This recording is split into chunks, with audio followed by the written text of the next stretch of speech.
নমস্কার বন্ধুরা, আবার এসে গেছি নতুন একটা ভিডিও নিয়ে। আজ বানাচ্ছি ম্যাঙ্গো ফ্লেভারের কেক।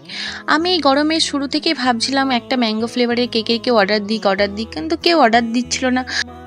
তারপর আমি নিজেই বানিয়ে ফেললাম মাতৃদিবস উপলক্ষে, মায়ের জন্য বানিয়ে ফেললাম। তো ফার্স্টে আমি স্পঞ্জটাকে সোক করে নিলাম সুগার সিরাপ দিয়ে। এরপর আমি তাতে ক্রিম দিয়ে খানিকটা কোটিং করে তার উপরে ম্যাঙ্গো মানে ফ্রেশ ম্যাঙ্গো দিয়ে কোট করলাম। আমি এখানে কোনো ক্রাঞ্চ ইউজ করলাম না, আমি একদম ফ্রেশ ম্যাঙ্গোটাই ইউজ করলাম। তো আমার ক্রাম কোটিং প্রায় ডান। এরপর আমি এটাকে ফ্রিজে রেখে দিয়েছিলাম প্রায় ওভারনাইটের মতো। এরপর আমি ডিজাইন করতে লাগলাম। তোমরা দেখতে পাচ্ছ আমি পুরোটা ফাইনাল কোটিং করে নিলাম। এরপর একটা স্ক্যাপারের সাহায্যে আমি ভালো করে ফিনিশিং নিয়ে এলাম।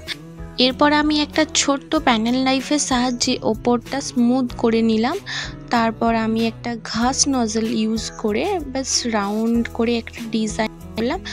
সিম্পলের মধ্যে রেখেছিলাম ডিজাইনটা, যদিও বাড়ির জন্য। আর একটা ফ্রেশ ম্যাঙ্গো ফ্লেভার যেহেতু, তো আমি একটা ফ্রেশ ফিল আনার চেষ্টা করলাম।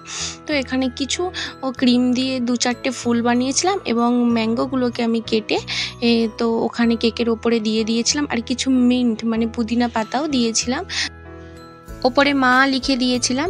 ভিডিওটি ভালো লাগলে লাইক করো, কমেন্ট করো, আর চ্যানেল নতুন হলে সাবস্ক্রাইব বাটনটা প্রেস করে পাশে থেকো। Thank you.